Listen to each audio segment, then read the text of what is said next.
There is something really worrisome going on in Nigeria, and it's happening amongst the young people. I think young people in Nigeria have been exposed to a God and a Jesus that they can't directly trace to the Bible, and they are not doing the tracing anyway. But to anyone who is capable of tracing and is interested in tracing, cannot trace the Jesus and the God they are being taught about directly to the Bible. And so there's a disconnect, and they are struggling with understanding God, how much more experiencing God. So, and they have expectations up there, and they're not getting the results they're looking for. And young people have been exposed to a God who focuses more on giving you material things than building a relationship with you. So the focus of young people in Nigeria is really what they will receive from God, is what they can get from God. So their eyes are focused on the hands of God than the heart of God. And with that shift in focus, and with the lack of connection to actually the things that make for material things, the expectations are cut short. So what they do is they look to other sources.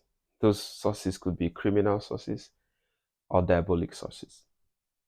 So you see a lot of young people, bouncing back to traditionalists and witch doctors and money mongers, and they call it going back to their roots. They know for sure they are not going back to their roots. They know nothing about their roots. The average Nigerian young person doesn't really know much about the history of Nigeria, how much more his or her own history. They're not going back to their roots. They don't know much about their third generation backwards.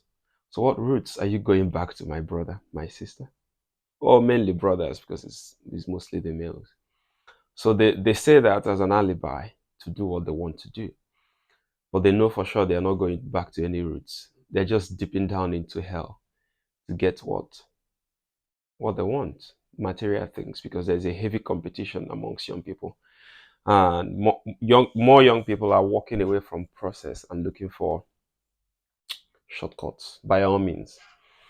The Eba boy that Igbos are known for the longest time, that saved us from the turmoils of the war in the past, that helped us rise and become the richest people in Nigeria, I would say, and by extension, Africa, the richest tribe, I would say.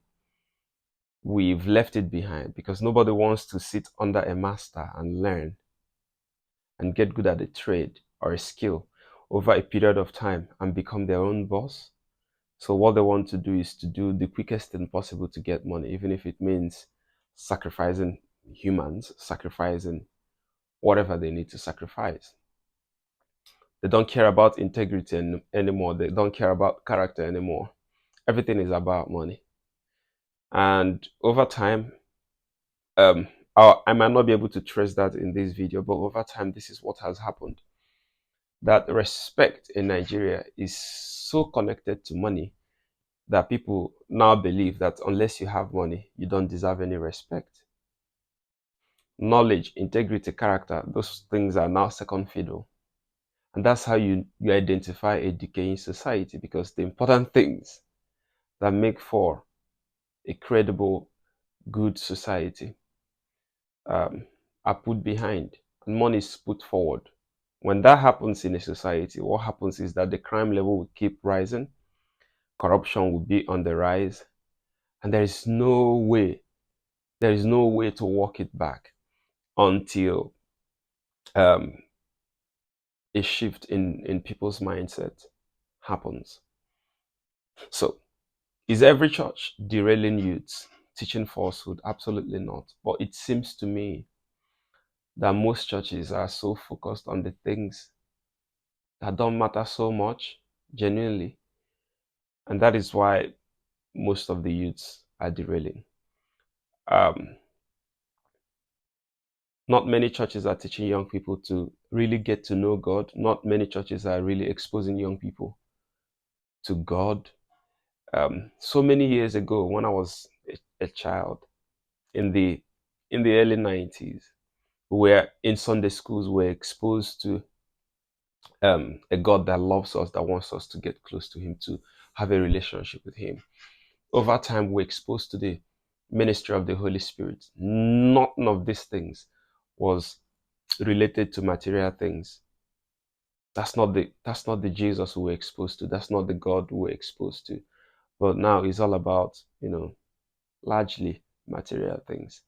And people come to God, even giving their lives to Christ, expecting those things immediately, as quickly as possible.